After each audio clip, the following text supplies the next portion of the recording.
Welcome to my channel Team Real Estate Lifestyle. If you are new to this channel, make sure you like, comment, subscribe. Today's topic is everything you should know about a subject to mortgage. As a real estate investor, one thing is for certain: there's a good chance you will need to get creative with your financing options. While private money lenders, hard money lenders, and even traditional mortgages are great options for securing funding, they may not always suffice. Investing in real estate is nothing if not complicated, and may require alternative forms of financing to realize a deal.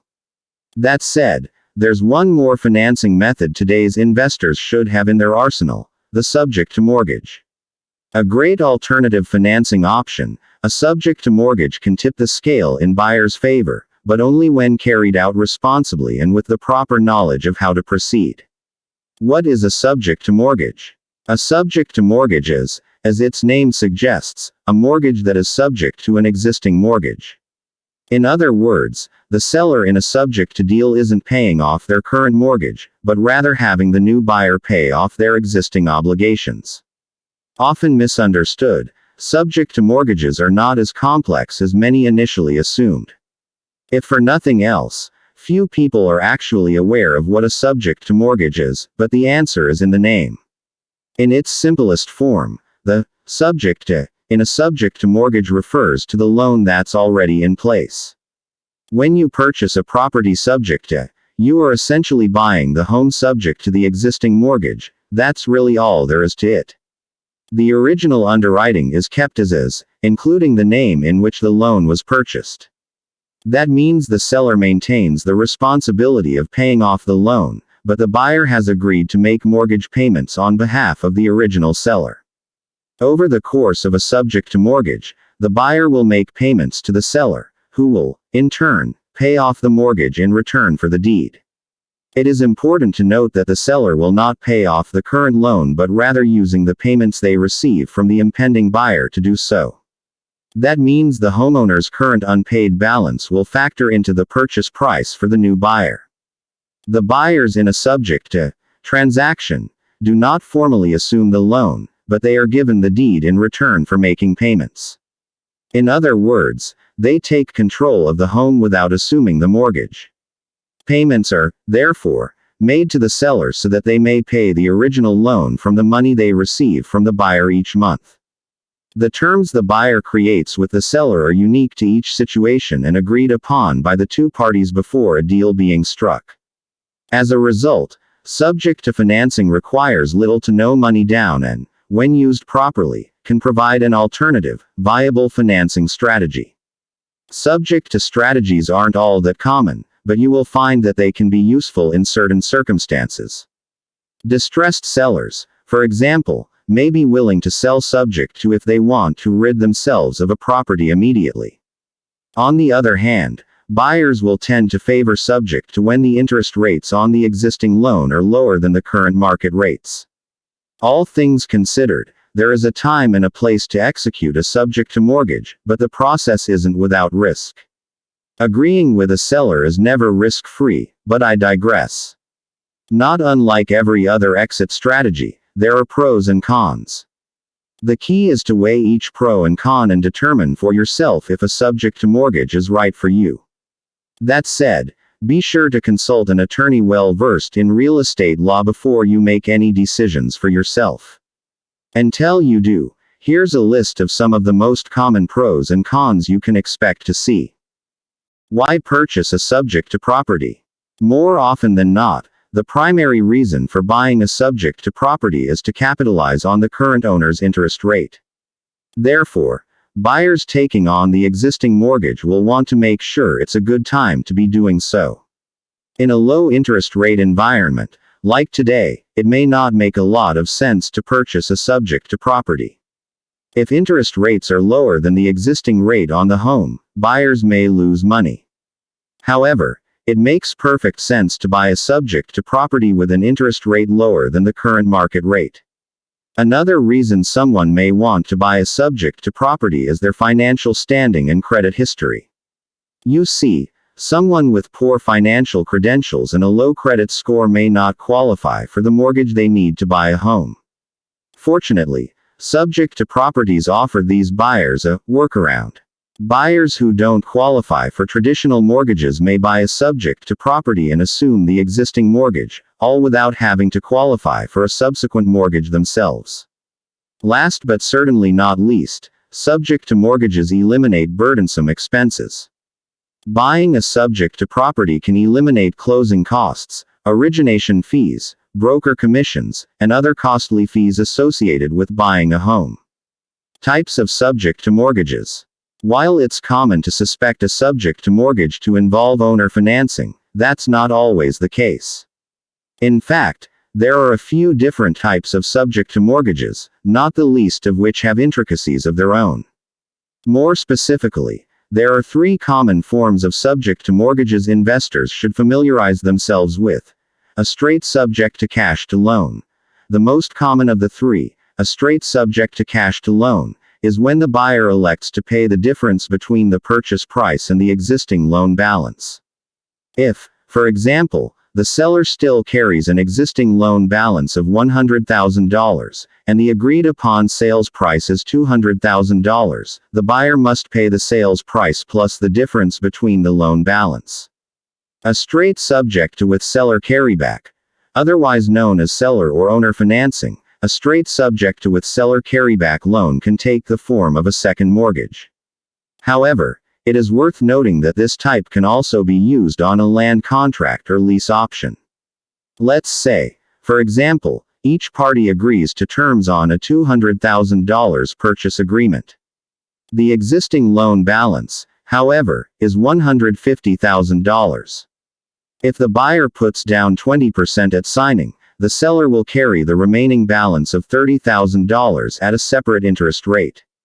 Wraparound subject to. The third type gives sellers the ability to conduct an override of interest because of the money they expect to make on the existing mortgage balance. For example, let's say the existing mortgage carries an interest rate of 5.0%. If the buyer puts down $20,000 on a $200,000 loan, the seller would be expected to carry back $180,000, $200,000 minus $180,000. Assume vs. subject to. Subject to mortgages are a widely used and viable source of alternative financing. However, it's important for investors who want to use a subject to mortgage to fully understand what they are getting into. In particular, investors should be able to identify the differences between assumed mortgages and subject to mortgages. Coincidentally, the two are not interchangeable and have caused some confusion in the real estate industry. As you have already learned, a subject to mortgage is a mortgage that is subject to an existing mortgage. The seller in a subject to deal isn't paying off their current mortgage, but rather having the new buyer pay off existing obligations. Assumed mortgages, on the other hand, delegate liability. If a buyer follows through with an acquisition and assumes the mortgage, they are then liable for the debt. Not unlike a traditional loan, buyers will assume the mortgage given to them by the lender. As the name suggests, the seller in an assumed deal is no longer primarily liable. If the mortgage is subject to, however, the seller is not released from their obligations. Subject to mortgage for buyers. Pros and cons. Subject to is far from the only financing option made available to today's investors. It's merely a complement to every other strategy out there. If, for nothing else, the more financial strategies you have at your disposal, the more likely you will be to use one to land your next deal. Subject to strategies are an alternative to traditional financing, which could come in handy when the right situation presents itself. That's an important distinction to make, as subject to financing is a niche strategy, there are a time and a place to use it. Here's a look at some of the most obvious pros and cons of subject to financing to give you an idea of whether or not it remains an option for your next acquisition. Pros. Cash flow and equity. Provided the right steps have been taken, the property can very easily award buyers with cash flow and the chance to build equity. You see, in a subject to, the buyer takes control of the home while the seller owns the loan. That means the benefits of real estate fall directly to the buyer once they take control. Lower barrier to entry. Subject to financing strategies allow buyers to acquire properties without committing to the large down payments we have grown accustomed to. The initial payment doesn't need to be 20%, as one could expect if they wanted to acquire a loan without private mortgage insurance. No credit necessary. Sellers are not basing the transaction solely on the buyer's credit history. That can mean one of several benefits. The buyer can follow through with a purchase without pristine credit history or free to leverage their credit in an additional purchase. If you so desired, you could still use your credit to acquire a traditional loan while simultaneously carrying out a subject to. Cons. The deal is final. For better or for worse, subject to transactions are final. Provided everything goes well, that's exactly what you'll want, but there's always the chance the market changes. In the event things take a turn, there's no turning back. Over the course of subject to deals, you now have an ethical responsibility to the seller. The loan may be called due. There is a possibility that the lender could call the loan due if they realize the home has been transferred. In that case, they may require the loan to be paid in full within 30 days. Insurance requirements. You will need to obtain a new insurance policy naming you or your company as the insured on the policy. Credit risk. If you don't make payments on time, you can hurt the seller's credit and risk foreclosure. Buying subject to carries risks for homebuyers and may expose sellers to liability. Because of these potential risks, it is strongly recommended that you seek legal guidance on the required paperwork and risk adherence. Due on sale clause. While already hinted at in the previous cons section, the due on sale clause is worth repeating. If for nothing else, the idea that the loan may be called due sooner rather than later is potentially the biggest pitfall of a subject to mortgage. To be clear, however, most loan originations contain a due on sale clause. Due on sale clauses typically state that the loan originator has the right to call the loan due in full if the title transfers from the original borrower to another. The idea of a due on sale clause is to protect the lender from their loan transferring to unqualified borrowers. Therefore, if the title changes hands, the lender may ask the new title holder to pay the loan in full, making things extremely difficult for some. That said, these clauses only give lenders the right to make the loan due. It doesn't mean that they will. Nonetheless, it's still something investors need to keep in mind. Insurance. Not unlike the due on sale clause, the insurance requirements bear worth repeating. As perhaps one of the biggest pitfalls of a subject to mortgage, the parties must decide who will insure the property. Perhaps even more importantly, will a change in the insurance policy trigger the due on sale clause? There's a lot to think about, and insuring the home is no exception. It has become common practice for the property owner to own the insurance policy, but since there are no hard and fast rules, there gets to be some confusion. How to find subject to properties. To find subject to properties, investors first need to understand why some sellers will be motivated to seek a subject to deal. That said, there are two common reasons a homeowner would consider using a subject to mortgage strategy. They either can't sell at the price they want, or they need to sell sooner rather than later. The former reason would suggest the homeowner has little to no equity and need to sell at a certain price, no exceptions. The latter of the two reasons is pretty self-explanatory. They either can't make payments anymore or need to move as soon as possible. When all is said and done, buyers need to ask sellers if they would like to conduct a subject to sale if it is even possible. At the very least, you'll never know until you ask. On the other hand, it may pay to take a trip to the local courthouse and identify distressed homeowners. Homeowners behind on payments are public knowledge and are made available to those who inquire.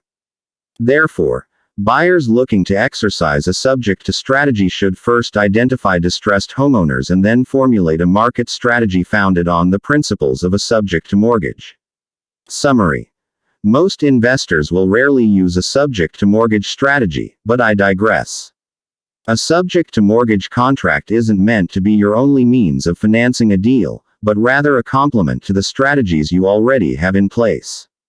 Simply knowing how to utilize the correct subject to mortgage clause is a great tool to have at your disposal, should the right situation present itself. If, for nothing else, the more financing strategies you know, the more deals you'll likely be able to close. Therefore, if you want to give yourself the best odds of landing more deals, you need to know how to close more deals, and a subject to mortgage agreement is a great place to start. Key takeaways. The subject to existing mortgage contract strategy isn't intended to be used in every acquisition, but there are unique scenarios in which it can facilitate a deal better than any other financing option. A subject to mortgage will have the buyer take control of the property and make payments to the seller, who will then pay off the mortgage in their own name. A good subject to mortgage clause should be viewed by a real estate attorney before any decisions are made. Thanks for watching. For more real estate videos, make sure to like, comment,